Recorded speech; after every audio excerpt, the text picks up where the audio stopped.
नमस्कार दोस्तों, मैं हूं सीमा बोरा। दोस्तों, बहुत से लोगों को बार बार डकार आने की समस्या होती है। दोस्तों, अत्यधिक डकार आना कभी कभी बहुत ही असहज और शर्मनाक हो जाता है और इससे हमें अपने आसपास रहने वाले लोगों के सामने शर्मिंदगी महसूस होने लगती है।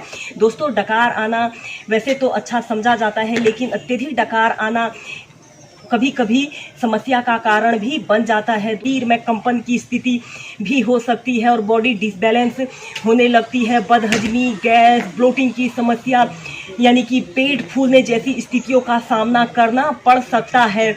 दोस्तों, इस डकार आने की समस्या के अनेकों कारण हो सकते हैं। इसका मुख्य कारण ओवर ईटिंग और अनहेल्थी ईटिंग का होना है और इसके अलावा स्ट्रेस का होना भी एक कारण हो सकता है। इस समस्या को दूर करने के लिए सबसे पहले हम करेंगे वज्रासन योग। इसे करने के लिए आपने ऐसे स्टाफ पोज में ऐसे बैठ जाना है। फिर आपने अपने राइट पैर को ऐसे नीज से ऐसे बेंड कर लेना है।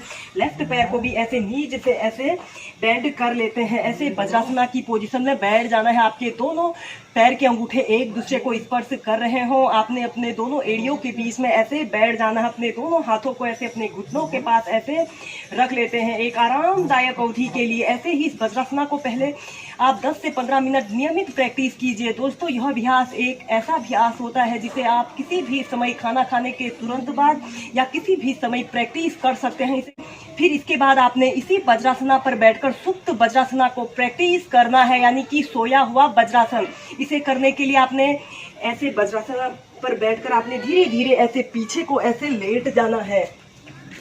ऐसे पीछे को लेट जाना है और अपने दोनों हाथों को ऐसे अपने नाभि केंद्र के पास ऐसे रख लीजिए, या फिर अपने दोनों हाथों को ऐसे अपने सिर के ऊपर ऐसे रख लीजिए। एक आरामदायक अवधि के लिए 30 सेकंड से लेकर 2 मिनट तक आप इसी सुप्त वज्रासना की पोजीशन में रहें।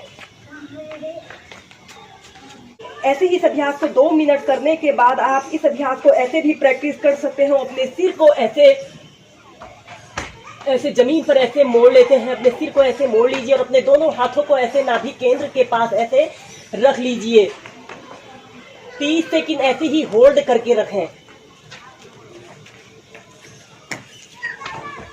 फिर धीरे धीरे ऐसे प्राइमरी स्टेज में आ जाते हैं। हम करेंगे पवन मुक्तासन। इसे करने के लिए आपने ऐसे पीठ के बल सीधे लेट जाना होता है। ऐसे पीठ के बल सीधे लेट जाइए और अपने दोनों पैरों को ऐसे घुटनों से ऐसे मोड़ लेते हैं और अपने दोनों हाथों को ऐसे इंटरलॉक करके अपने घुटने के नीचे से ऐसे लगा लेते हैं। लंबी गहरी श्वास अंदर भरते हैं और सांस छोड़ते हुए धीरे धीरे ऐसे आगे को अपनी ठोड़ी को ऐसे अपने घुटने पर लगाने का प्रयत्न कीजिए, या फिर आप इसी में हिलना डुलना लुढ़कना को प्रैक्टिस कीजिए।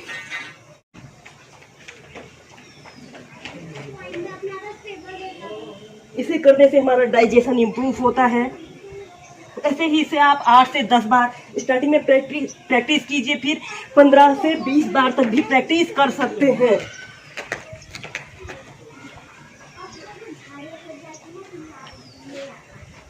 ऐसे प्राइमरी स्टेज में आ जाते हैं। ऐसे ही पवन मुक्तासन को आप 4 से 5 बार मेंटेन करके प्रैक्टिस कीजिए। इस समस्या को दूर करने के लिए हम नेक्स्ट अभ्यास करेंगे परिघासन योग। इसे करने के लिए आपने ऐसे ही वज्रासना पर बैठ जाना है। फिर इसके बाद आपने ऐसे घुटनों के बल ऐसे खड़े हो जाते हैं। अपने दोनों हाथों को अपने थाइस के पास ऐसे सटा लेते हैं। अपने राइट पैर को ऐसे राइट साइड ऐसे ले जाते हैं और अपने पैर को ऐसे आगे की तरफ पूरा फैला लेते हैं, जितना आप फैला सकते हैं। फिर इसके बाद आप अपने लेफ्ट हाथ को ऐसे अपने बाजू को अपने कान के पास से सटाते हुए धीरे धीरे ऐसे अपने शरीर को ऐसे राइट साइड आपने बेंड करना है। अपने राइट हाथ को ऐसे अपने टखने के पास ले जाते हैं। पहले 10 सेकंड ऐसे ही होल्ड करके रखेंगे, फिर 30 सेकंड तक ऐसे ही होल्ड करके रखें। Normal breathing.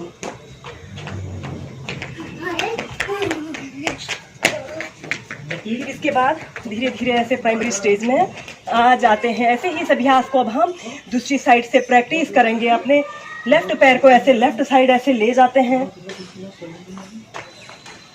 और अपने राइट हाथ को ऐसे अपने बाजू को अपने कान के पास से सटाते हुए धीरे धीरे अपने शरीर को ऐसे लेफ्ट साइड आपने टर्न करना है।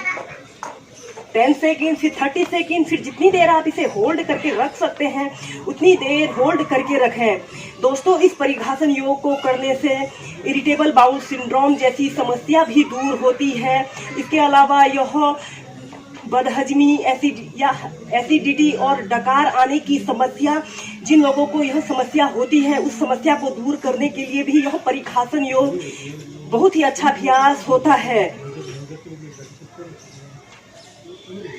नॉर्मल ब्रीदिंग, फिर इसके बाद धीरे धीरे ऐसे प्राइमरी स्टेज में आ जाते हैं।